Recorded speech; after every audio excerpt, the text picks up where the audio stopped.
আপনারা কি বাড়িতে অথবা ব্যবসা শুরু করার জন্য খাজা বানানোর সময় এই রকম সমস্যার সম্মুখীন হচ্ছেন যে খাজাগুলো বানানোর পর রস দেবার পর সঠিকভাবে খাস্তা ভাবগুলো থাকছে না আর খাজার সঠিক লেয়ারগুলোও খুলছে না, অথবা অতিরিক্ত লেয়ার খুলে যাবার জন্য খাজাগুলো একদম ভেঙে যাচ্ছে? তো বন্ধুরা, আর কোনো চিন্তা নেই।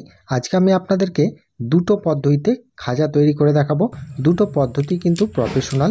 এই দুটো পদ্ধতির মধ্যে আপনারা যেটা সুবিধা হয় সেই পদ্ধতিতেই কিন্তু খাজাটা একদম পুরীর মতো বানিয়ে নিতে পারবেন।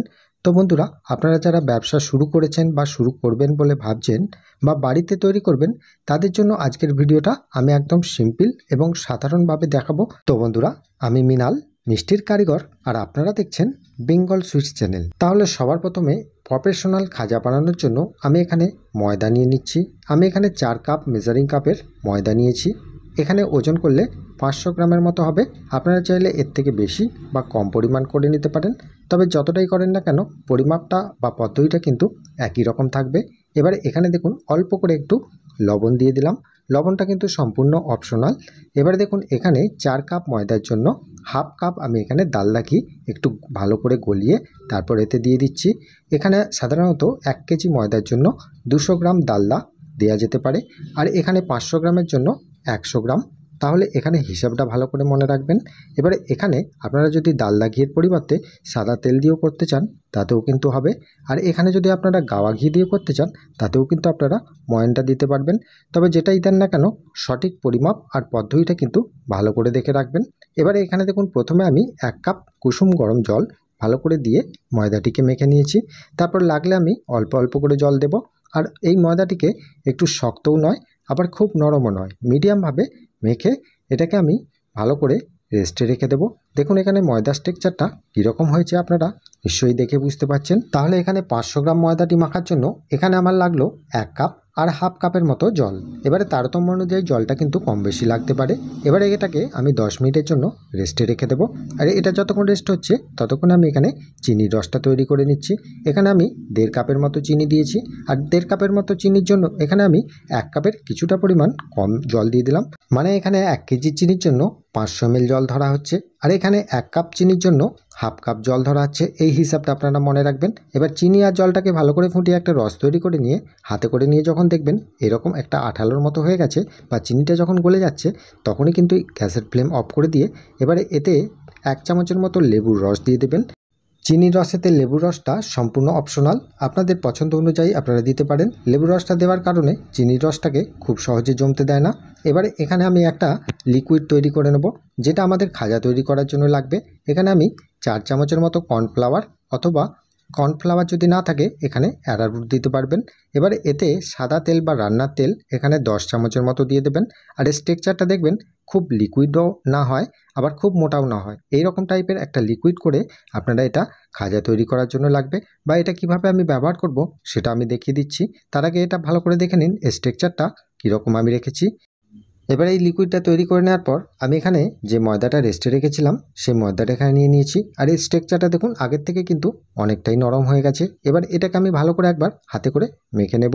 আর মেখে নেওয়ার পর এটাকে আমি দুটো ভাগ করে নেব, কারণ দুটো ভাগের মধ্যে আমি আপনাদেরকে যেহেতু বলেছি দুটো ভাগ করে দেখাবো, মানে দুটো পদ্ধতি করে দেখাবো, সেই জন্য প্রথম পদ্ধতি আর দ্বিতীয় পদ্ধতির জন্য দুটো ভাগ করে নিলাম ময়দাটাকে। এবার একটা ভাগকে আমি রেখে দেওয়ার পর আরেকটা ভাগকে আমি নিয়ে নেব। নিয়ে এটাকে আরেকবার ভালো করে মেখে এটাকে আমি একটু রুটির সাইজের যে গুচিগুলো হয় আপনারা বাড়িতে যেরকম রুটি তৈরি করেন সেই সাইজের আপনারা করবেন। তাহলে এই প্রথম ভাগ ময়দাটি থেকে আমি এখানে 10 পিসের মতো লেচি তৈরি করে নেব। আপনাদের বাড়িতে যদি বড় সাইজের এরকম পাটা থাকে তাহলে আপনারা 5 পিস তৈরি করে একটা রোলের মাধ্যমেও করতে পারেন। বা আমার বাড়িতে যেহেতু এরকম ছোট সাইজের পাটা আছে সেই জন্য আমি দুটো রোল করব। তার জন্য আমি 5 পিস করে 10 পিস রুটি আমি তৈরি করে নেব। তার জন্য প্রত্যেকটা লেচিকেই আমি ময়দা ছড়িয়ে দিয়ে এইভাবে একই রকম শেপে কিন্তু এটাকে বেলে নিতে হবে। আর বেলে নেওয়ার পর আপনাদেরকে বুঝতে হবে যে থিকনেসটা বা কতটা পাতলা রাখলে এটা কিন্তু খাজা তৈরির জন্য পারফেক্ট হবে। তার জন্য দেখুন এর থিকনেসটা আমি কিন্তু বেলে নেওয়ার পর একবার হাতে করে নিয়ে আপনাদেরকে দেখিয়ে দিচ্ছি। আপনারা নিশ্চয়ই দেখেই বুঝতে পারছেন এর থিকনেসটা কতটা পাতলা আছে। এই রকম পাতলা করেই বেলে নিতে হবে। এইবারে কিন্তু একই রকম পদ্ধতিতে সবগুলো বেলে নিয়ে একটা জায়গার মধ্যে আমি রেখে দেব।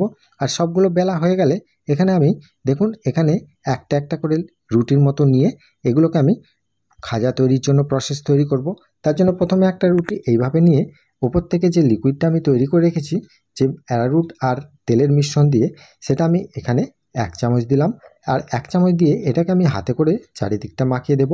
আপনাদের বাড়িতে যদি এরকম ব্রাশ থাকে সেটা দিয়েও আপনারা করে নিতে পারেন। এবারে দেখুন আরেকটা রুটি আমি এর উপর দিয়ে দিলাম। মোট আমি 5টা রুটি দেব, আর প্রত্যেকটাতেই এরকম 1 চামচ করে তেল দিয়ে আমি কিন্তু মিশ্রণটাতে মাখিয়ে দেব। এবারে দেখুন আরেকটা দিলাম, মানে 3 নম্বর রুটিটাও দিলাম। 3 নম্বর রুটিটা দেওয়ার পরেও আমি কিন্তু 1 চামচের মতো এইরকম অ্যারারুট মিশ্রণটা দিলাম। তারপরে কিন্তু 4 নম্বর দিলাম। 4 নম্বরটা দিয়েও একই রকমভাবে আরও 1 চামচ দিয়ে দিলাম। ওই একই রকমভাবে এটাকেও ভালো করে আমি হাতে করে মাখিয়ে দিলাম। মাখিয়ে দেওয়ার পর 5 নম্বর রুটিটাও কিন্তু এর ওপর দিয়ে আমি দিয়ে দিচ্ছি। দেওয়ার পর এর ওপরেও কিন্তু 1 চামচের মতো অ্যারারুট মিশ্রণটা আমি এখানে দিয়ে দিলাম। দেওয়ার পর একই প্রসেসে এটাকে ভালো করে মাখিয়ে দিলাম। মাখিয়ে দেওয়ার পর এখানে দেখুন একটা রোল তৈরি করতে হবে। তো রোল তৈরি করার সময় আপনাদের খেয়াল রাখতে হবে এর মধ্যে কোনো রকম ফাঁপ না থাকে। সেজন্য আপনারা একটু ভরাটি বা একটু চেপে চেপে এইভাবে রোলটা করবেন। তাতে করে কি হবে, গজাটা যখন আপনারা ভাজবেন সেক্ষেত্রে আপনাদের গজার লেয়ারগুলো খুব বেশি খুলে যাবে না বা প্রফেশনাল দেখতে হবে। তার আগে দেখুন এখানে আমি লাস্ট যে পজিশনটা আমি এখানে জয়েন করছি সেই পজিশনটা একটুখানি জল মাখিয়ে দেব। দেওয়ার পর এটাকে আমি টিচ করে দেব। কারণ এই লাস্ট পজিশনটা যদি আপনারা জল না দেন বা টিচ না করেন সেক্ষেত্রে আপনারা খাজা তৈরি করার সময় দেখবেন খাজাগুলো খুলে খুলে যাচ্ছে, আর অতিরিক্ত খাজাগুলো খুলে যাবে। সেজন্য আপনাদের খাজার কোয়ালিটিটা খুব একটা ভালো আসবে না। আর কতটা পার্সেন্টেজ খাজার পাট খুললে তবে সেটা প্রফেশনাল হয় সেটাও দেখিয়ে দিচ্ছি। তার আগে দেখুন এটাকে ভালো করে এই সাইডগুলো এইভাবে মুড়ে নিতে হবে। মুড়ে নেওয়ার পর এটাকে একটু হাতে করে এইভাবে একটু রোল করে নেব। করে নেওয়ার পর হাতে করে হালকাভাবে একটু প্রেসার দিয়ে এটাকে একটু চেপে দেব। আর চেপে দেওয়ার পর দেখুন এখানে আমার রোলটা এখানে পারফেক্ট রেডি। এইভাবে রোল তৈরি করে আমি রেখে দিলাম। আর দ্বিতীয় রোলটাও কিন্তু এই একই প্রসেসে 5টা রুটি দিয়ে আমি কিন্তু এটা তৈরি করে নিচ্ছি। দুটো রোল একই রকমভাবে তৈরি করে নেওয়ার পর এটাকে আমি 10 মিনিটের জন্য একটু রেস্টে রেখে দেবো, কারণ এর লেয়ারগুলো সম্পূর্ণভাবে এটা রেস্টে রাখলে খুব সুন্দরভাবে খুলবে। এবারে দেখুন আমি এখানে দ্বিতীয় ভাগের যে আপনাদের প্রসেসটা সেটা দেখিয়ে দিচ্ছি। দ্বিতীয় পদ্ধতিটা চালু করার জন্য এখানে আমি একটু ছোট সাইজের লেচি কেটে নিচ্ছি। প্রথমে যে বড় সাইজে কেটেছিলাম সেরকম কিন্তু নয়, এর থেকে কিন্তু অনেকটাই ছোট সাইজের লেচি কেটে নিলাম। আপনারা চাইলে এর থেকে বড় সাইজেরও কিন্তু করতে পারবেন। এবারে দেখুন এখানে প্রত্যেকটা লেচিকেই আমি কিন্তু এইভাবে বেলে নেব। তার আগে এখানে ময়দা ছড়িয়ে দিয়ে এটাকে খুব সুন্দরভাবে বেলতে হবে। তো এখানে বেলার একটা প্রসেস আছে। এই বেলাটাকে কিন্তু আপনারা লুচির মতো বা গোল মতো বেলতে পারবেন না। লুচির মতো বেললে কিন্তু এর শেপটা খুব একটা ভালো আসবে না। সেজন্য এইরকম একটু ডিম্বাকৃতি টাইপের বেলে নিতে হবে। ডিম্বাকৃতি বেলে নিলে কি হবে, এর শেপটা খুবই সুন্দর আসবে। এবারে দেখুন এর থিকনেসটা কীরকম রেখেছি সেটা আপনারা নিশ্চয়ই দেখেই দ্বিতীয় পদ্ধতিটা ভালো করে বেলে নেওয়ার পর এগুলোকে আমি একটু সাইডে রেখে দেবো। আর তার আগে দেখুন এখানে আমি যে রোলটা তৈরি করে রেখেছি সেই প্রথম পদ্ধতির রোলটা আমি এখানে নিয়ে নিয়েছি।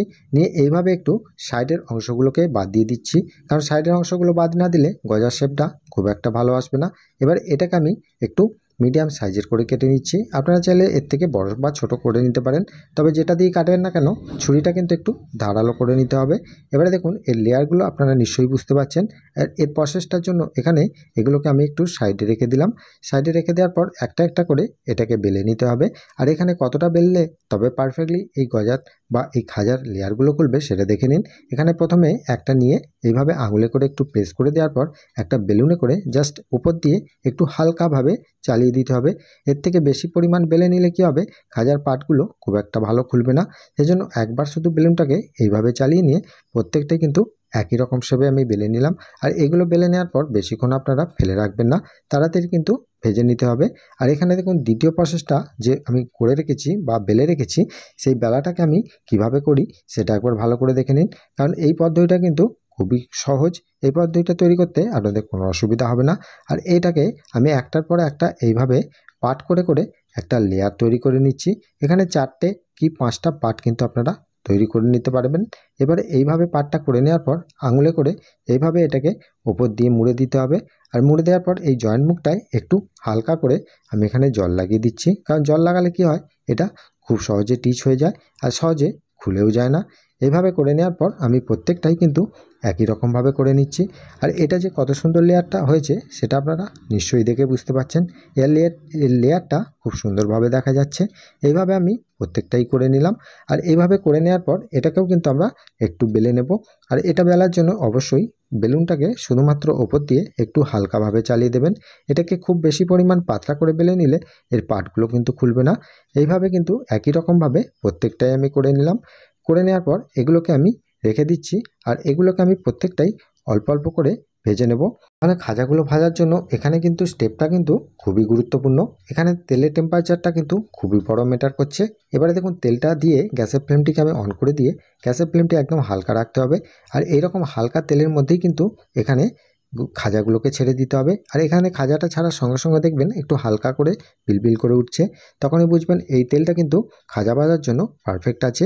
এখানে আমি সাদা রান্নার তেল আপনারা ব্যবহার করতে পারেন বা যে কোনো সাদা তেল কিন্তু আপনারা ব্যবহার করতে পারেন। এইভাবে ছেড়ে দেওয়ার পর গ্যাসের ফ্লেমটি লো টু মিডিয়ামভাবে রেখে একটা ছান্তা নিয়ে এইভাবে অনবরত আপনারা নাচাতে থাকবেন। যত নাচাবেন ততই কিন্তু এর পাটগুলো খুব সুন্দরভাবে খুলবে। আর এটা ভেসে যাওয়ার পরেও কিন্তু আপনারা এইভাবে নাচাবেন। আর নাচাতে যখন দেখবেন যে পাটগুলো অর্ধেকটা একদম সম্পূর্ণভাবে খুলে গেছে, তখনই কিন্তু আর এখানে নাচাবেন না। এবার এখানে গ্যাসের ফ্লেমটিকে একদম লো টু মিডিয়ামভাবে রেখে আস্তে আস্তে 10 থেকে 12 মিনিট ধরে এটাকে খুব আস্তে আস্তে ভেজে নেবেন। যত আস্তে আস্তে ভাজতে পারবেন ততই কিন্তু এই খাস্তা বা এর ভেতর পর্যন্ত খুব সুন্দরভাবে ভাজা হয়ে যাবে। আর এখানে দেখুন আমি এখানে দুটো পদ্ধতিতেই যে তৈরি করেছিলাম, দুটো পদ্ধতি কিন্তু এখানে হাফ হাফ করে ছেড়েছি। আর প্রত্যেকটাই কিন্তু একই রকমভাবে লেয়ারগুলো খুলেছে।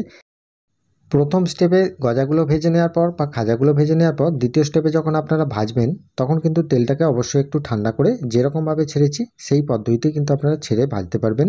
এবারে দেখুন এখানে এইরকম একটু হালকা লাল লাল হয়ে গেলেই এই খাজাগুলোকে তেল থেকে ছেঁকে নিয়ে একটা পাত্রের মধ্যে রেখে দিয়েছি। আর এখানে আপনারা এই খাজাগুলোকে অন্তত থেকে 2 থেকে 3 বার ধরে আপনারা ভাজবেন। তাতে করে খাজাটা খুব বেশি পরিমাণ দিয়ে দিলে কি হয় যে তেলের মধ্যে দিয়ে এটা কিন্তু গায়ে গায়ে হয়ে যাওয়ার জন্য এর পার্টগুলো খুলবে না। সেজন্য এইভাবে ভেজে নেওয়ার পর এগুলোকে আমি 2 থেকে 3 ঘন্টা একটু ঠান্ডা করে নিয়েছি, খুব গরম অবস্থায় নয়। ঠান্ডা করে নেওয়ার পর রসটা আমি আঙুল ডুবিয়ে দেখলাম যে মিডিয়াম গরম আছে। ওই মিডিয়াম গরমের রসের মধ্যে আমি খাজাগুলোকে অল্প অল্প করে দিলাম, যেমন রস থাকবে সেই অনুযায়ী দেবেন। দেওয়ার পর এখানে চাটুয়ে করে ওপর থেকে রসটা দেবেন। আর এটাকে মাঝে মাঝে একটু উল্টে পাল্টে 1 থেকে 1.5 মিনিট যদি আপনারা রসের মধ্যে রাখেন তাহলে দেখবেন যে খাজাগুলোর মধ্যে সঠিকভাবে রসটাও ঢুকে যাবে। আর এখানে আপনারা, যেহেতু আমি এখানে নরম রস বা একটু মিডিয়াম রসের করে দেখাচ্ছি, সেজন্য এই খাজার গায়ে কিন্তু দানা আসবে না। যদি আপনারা দানা খাজার রেসিপি চান বা গায়ে এরকম চিনি জড়ানো থাকে, সেই রেসিপি কিন্তু আমি দিয়ে দেবো। অলরেডি এর আগে আমি একটা খাজার রেসিপি দিয়েছি, ওটাও কিন্তু আপনারা দেখে নিতে পারেন। এবারে দেখুন এই খাজাগুলোকে প্রত্যেকটা আমি রস থেকে তুলে তুলে একটা জায়গার মধ্যে রেখে দিলাম। আর এখানে এক্সেস রসটা বেরিয়ে যাওয়ার পর আমি এটাকে সাজিয়ে আপনাদেরকে দেখিয়ে দিচ্ছি। এটা যে কত সুন্দর লেয়ারগুলো খুলেছে বা একদম প্রফেশনাল দেখতে হয়েছে আপনারা নিশ্চয়ই দেখেই বুঝতে পারছেন। এবারে একটা ভেঙেও দেখাচ্ছি। ভেঙে দেখার পর দেখুন এখানে আওয়াজটা কীরকম হচ্ছে।